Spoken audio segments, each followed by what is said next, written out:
A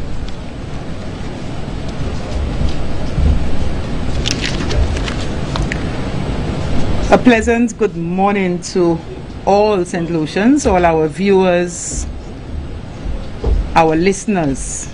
Now there is so much to be said, so I will delve right into my presentation.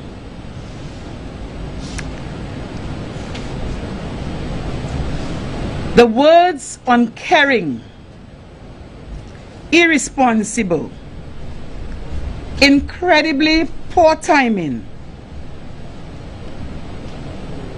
are some of those that were used by the Saint Lucia Labour Party while they were in opposition to describe the former UWP administration regarding the decision to reopen school for face-to-face instruction.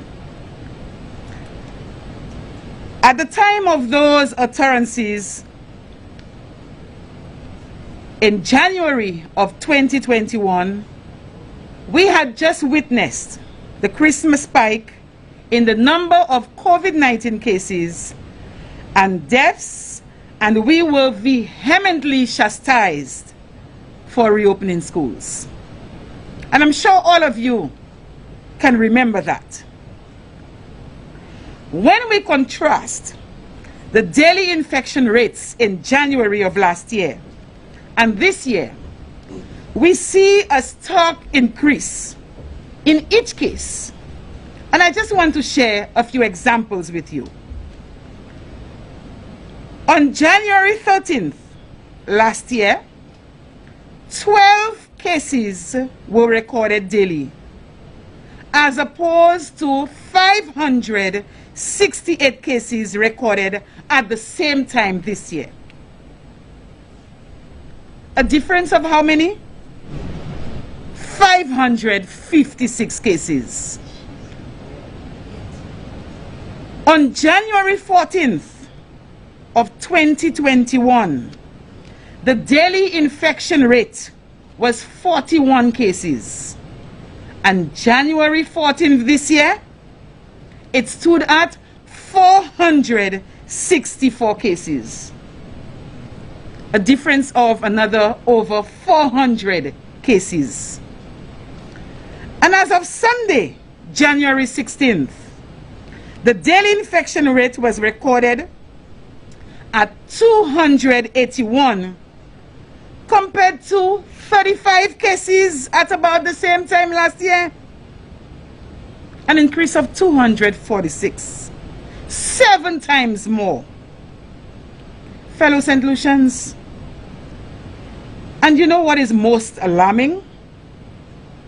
This January 2022, exactly 1 year later, at a time when a highly contagious COVID-19 variant is raging through our population, the same SLP administration, the Minister of Education, the Honorable Sean Edward, opened schools and announced yesterday at a press conference that schools will remain open for face-to-face instruction for the time being.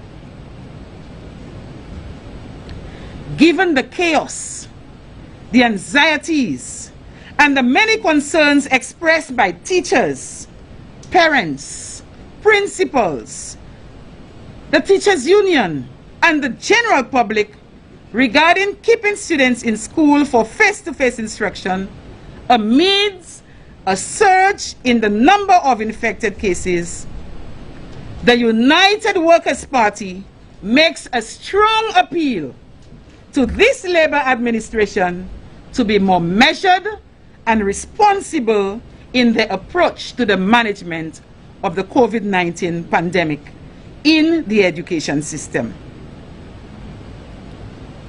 During Monday's press conference, the Minister of Education noted that the health and safety of teachers, students, principals, and ancillary staff is the #1 priority of his government and his ministry. If this is so, Mr. Minister, Why then there seems to be a lack of synergy and coordination among stakeholders regarding the decision to keep children in schools at this time?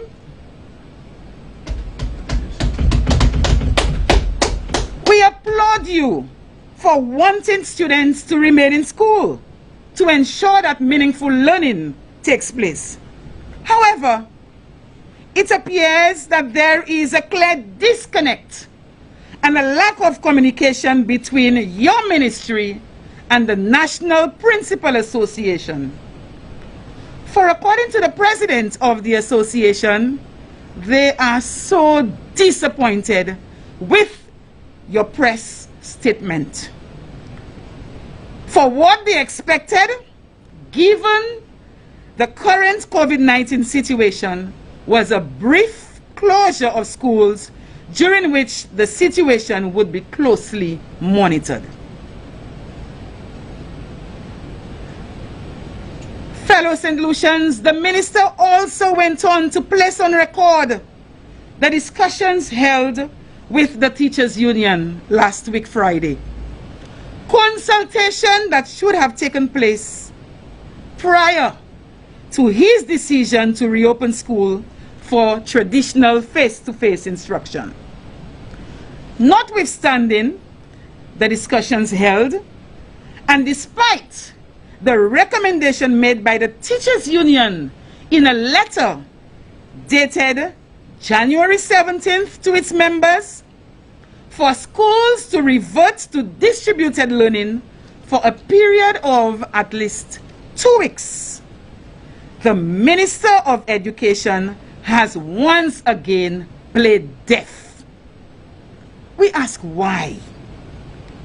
Why is there a reluctance on the part of the Minister of Education to take the advice and suggestion offered by the National Principal Association and the President of the Teachers Union? Instead of offering lip service, it would be most prudent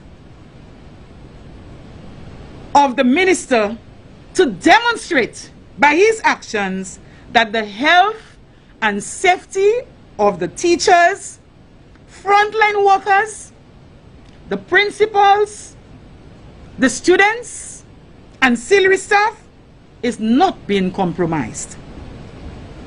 Visiting the schools to speak with the principals and the teachers would give you an opportunity to gain a better understanding and appreciation for the numerous health and safety concerns of the educators, the students, and other staff members.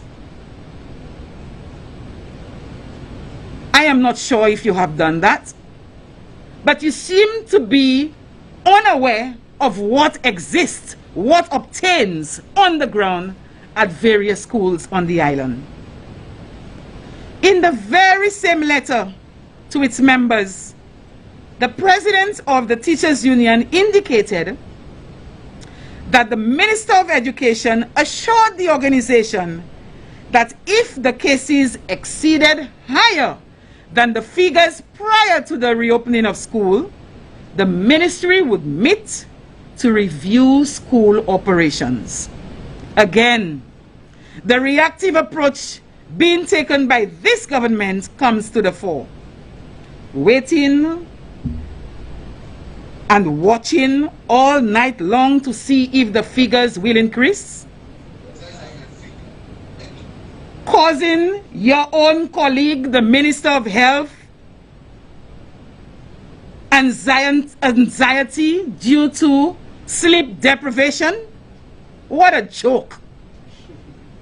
What about those who are experiencing flu-like symptoms, may have been infected, but refuse to go to the clinics to be tested, while the virus rages on in families and communities? Or is it that there is a determined attempt on the part of this government to play the politics irrespective of the consequences? In Guyana, we are told, based on reports, that 15 children have died. We don't envy the situation in St. Lucia. And yes, we are told that the Omicron variant, although highly contagious, is not as disastrous. But how do we know for certain how each child will respond to the virus if he or she contracts the disease? We need to be more proactive and to do all that we can to minimize and eventually avoid any more deaths. And of course, any disruptions in schools, businesses, and all the other sectors in our country. In France, scores of teachers supported by their unions have staged a street protest to express the anger at which the French government is handling COVID-19 situations in schools, and they are calling for more protection. This is not to suggest that the teachers in our schools should do the same. But if this government continues to disregard the plight of the very persons who deliver instruction to the nation's children, refuse to take heed of the suggestions and recommendations of the organizations that represent them, then tell us, Mr. Minister, what else are they left to do? What else are they left to do? Fellow Saint Lucians, the Labour Party administration continues to prove its incompetence, lack of vision, and inability to manage the pandemic. They have also fooled many of you into believing that they are working in your best interest, when in fact they are hell-bent on rewarding corruption, destabilizing families, victimizing workers, threatening you, silencing those who wish to speak out, and creating a St. Lucia that is inundated with unhappiness, misery, anger, and frustration. This cannot go on for too long. And hence the reason the opposition is calling on this government to do better. Put away your political pride. Stop the making me feel good mentality and do what is necessary to respond to the needs of the people of this country. I thank you.